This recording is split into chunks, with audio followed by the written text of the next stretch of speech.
Hello everyone. So in the last video, we have learned what is mesomeric effect plus M and minus M. So this is the second video for mesomeric effect.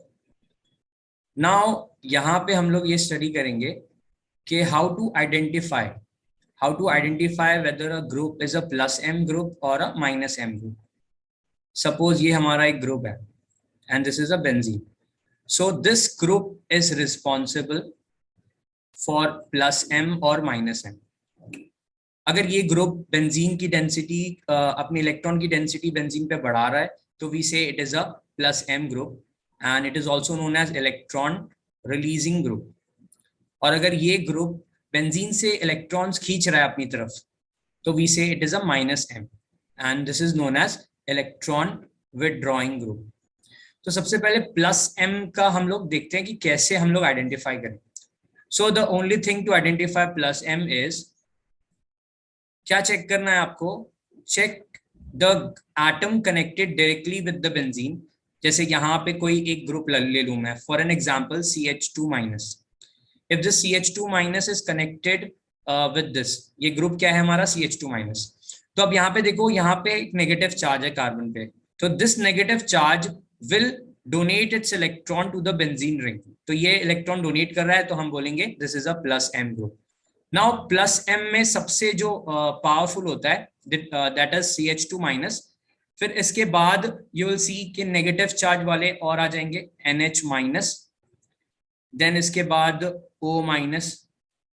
अब NH minus O minus से ज्यादा powerful क्यों है plus M में? Because nitrogen की जो electronegativity होती है वो ऑक्सीजन के कंपैरिजन में थोड़ी कम होती है, तो ये थोड़ा इजीली अपने इलेक्ट्रॉन्स को बेंजीन को डोनेट कर सकता है, जबकि ऑक्सीजन पे इलेक्ट्रोनेगेटिविटी ज्यादा होने की वजह से वो थोड़ा कम डोनेट करता है. तो सबसे पहले तो नेगेटिव चार्ज अगर है तो it will be a plus M group. इसके बाद न्यूट्रल ग्रुप्स में हमारे NH2 ग्रुप है, इसके बाद हमारा OH ग्रुप है, देन हमारा OR ग्रुप है. नाउ अब इसमें देखो क्या है, इसके पास ना तो कोई नेगेटिव चार्ज है but it has a lone pair. So the two condition for plus M is it should have a negative charge on the atom directly connected with the benzene, and the second is या तो उसके पास एक lone pair हो. तो nitrogen पे यहाँ पे loan pair है तो it will donate its electron to the benzene ring. So nitrogen यहाँ पे है, फिर ऑक्सीजन के पास भी लोन पेयर है तो इट कैन ऑल्सो डोनेट, यहाँ पे भी ऑक्सीजन के पास डोनेट कर सकता है. Now OH is more powerful than OR. Why is this happening? Because यहाँ पे जो R group है, this is an alkyl group. अब alkyl group क्या है? कार्बन कंटेनिंग कंपाउंड होगा, तो वो थोड़ा सा इलेक्ट्रोनेगेटिव होता है कार्बन हाइड्रोजन के कंपैरिजन में, तो वो इतना इजीली इलेक्ट्रॉन देना नहीं चाहेगा oxygen. That is the reason. और हाइड्रोजन को हम न्यूट्रल मानते हैं, ना तो उसकी बहुत ज्यादा इलेक्ट्रोनेगेटिविटी मानते हैं ना तो बहुत कम मानते हैं, तो इसको न्यूट्रल मानते हैं. That is the reason OH is more powerful और more donating than OR. Now इसके बाद दो ग्रुप्स और हैं that we have to remember. The after this there is another group जिसे हम मॉडरेट एक्टिवेटिंग ग्रुप बोलते हैं, या मॉडरेट प्लस R ग्रुप या प्लस M ग्रुप बोलते हैं. अब ये मॉडरेट कैसे है, लेट्स सी. अगर ये वाला ग्रुप जो है, if this is connected to the benzene ring, तो अब यहाँ पे भी देखो नाइट्रोजन के पास क्या है, लोन पेयर है, तो ये अपने लोन पेयर डोनेट करेगा. बट एक्चुअली होता क्या है कि ये लोन पेयर दोनों जगह डीलोकलाइज्ड है.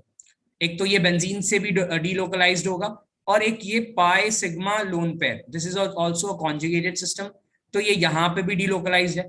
तो अब ये इसका जो लोन पेयर है दोनों हिस्से में बट गया. दैट इज द रीजन कि इसका प्लस एम थोड़ा कम हो गया. ओके इसी तरह से जो लास्ट है जो प्लस एम में, that is OC double bond OR. Now यहाँ पे भी अगेन ऑक्सीजन के पास लोन पेयर है which will donate its electron to the benzene ring, और अगेन ये इसके साथ भी कॉन्जुगेशन में है. दैट इज द रीजन इसका लोन पेयर दोनों हिस्सों में बट गया, and this is the reason why it has lower plus M. Okay so यहाँ पे अगेन नाइट्रोजन लेस इलेक्ट्रोनेगेटिव है तो ज्यादा इजीली दे पाएगा, इसीलिए इस वाले ग्रुप में नाइट्रोजन वाला पार्ट पहले है एंड दिस ऑक्सीजन वाला पार्ट जो है वो थोड़ा बाद में. तो in this way you will remember the plus M groups, और ये ऑर्डर भी आपको याद रखना है. Now the second thing is minus M. Now how to identify whether a group is a -m group? So again benzene की ring होगी और इधर पे कोई ग्रुप कनेक्टेड होगा. Now if this group withdraws its electron from the benzene ring तो हम उसको -m ग्रुप बोलेंगे. अब इसमें जो सबसे पहला ग्रुप जो हमको याद रखना है वो है CH2+. अब यहाँ पे देखो इस कार्बन के पास एक पॉजिटिव चार्ज है जो कि इस बेंजीन रिंग से कॉन्जुगेशन में है, तो ये पॉजिटिव चार्ज इस वाले बेंजीन की रिंग में आ जाएगा. तो हम कह सकते हैं CH2+ जो ग्रुप है वो इलेक्ट्रॉन विड्रॉ कर लिया बेंजीन से. तो सबसे ज्यादा पावरफुल जो होता है वो CH2+ ग्रुप है. इसके बाद then NO2 group. Now NO2 का मैं अगर स्ट्रक्चर बनाऊं लुईस स्ट्रक्चर तो वो इस तरह से दिखता है. नाउ अगर ये अब now this nitrogen doesn't have a lone pair, इस नाइट्रोजन के पास लोन पेयर नहीं है, प्लस इसके एडजेसेंट एक ऑक्सीजन कनेक्टेड है. ये ऑक्सीजन क्या करेगा, this oxygen is more electronegative then nitrogen, तो ये इलेक्ट्रॉन अपनी तरफ शिफ्ट करता है और ये जो नाइट्रोजन पे है इसमें पॉजिटिव चार्ज आने लगता है और वो क्या करता है बेंजीन से इलेक्ट्रॉन्स को खींचेगा. तो that is the reason why this is a -m group. ठीक है, तो क्या याद रखना है इसमें कि जो भी एटम कनेक्टेड है बेंजीन से उसके एडजेसेंट कोई एटम होना चाहिए जिसकी इलेक्ट्रोनेगेटिविटी इज मोर, इलेक्ट्रोनेगेटिविटी उसकी मोर होना चाहिए जो भी डायरेक्टली कनेक्टेड है, मतलब इसकी इलेक्ट्रोनेगेटिविटी क्या होगी, लेस होगी. सो अगर ऐसे ग्रुप्स दिखते हैं तो we will say it is a -m group. So ये तो दो हो गए. इसके बाद जो ग्रुप आता है इट इज CN. अगेन देखो यहाँ पे ये कॉन्जुगेशन में है पाई सिग्मा और बेंजीन का pi bond. So again nitrogen is more electronegative than carbon, so this is also a -m group. ठीक है. Now after this if you see there are aldehyde ketone group like CHO group. अगर मैं CHO group की बात करूं तो again this is pi sigma और benzene का रेजोनेंस मिल रहा है इसको.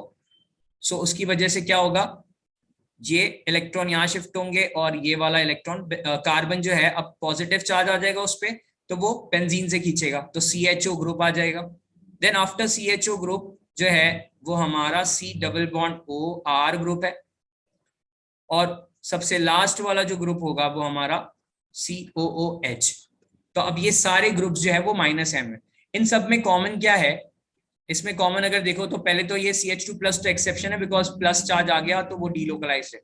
इसके अलावा अगर सारे ग्रुप्स को हम देखें तो नाइट्रोजन, यहाँ पे नाइट्रोजन डायरेक्टली कनेक्टेड है और नाइट्रोजन से एक इलेक्ट्रोनेगेटिव एटम कनेक्टेड है. सिमिलरली यहाँ पे कार्बन कनेक्टेड है डायरेक्टली और उसके साइड में नाइट्रोजन है जिसकी इलेक्ट्रोनेगेटिविटी कार्बन की कंपैरिजन में ज्यादा है. अगेन यहाँ पे देखो कार्बन डायरेक्टली कनेक्टेड है और oxygen is more electronegative and यहाँ पे भी कार्बन कनेक्टेड है, ऑक्सीजन इज मोर इलेक्ट्रोनेगेटिव. तो in this way you will remember the -m and +m groups. तो I hope you understood how to identify -m and +m group. इन सबके applications होते हैं लाइक एसिडिटी ऑर्डर अगर हमको बताना है किसी चीज की तो these in mesomeric effect is very helpful. So we will complete that part in the next video. Okay, thank you.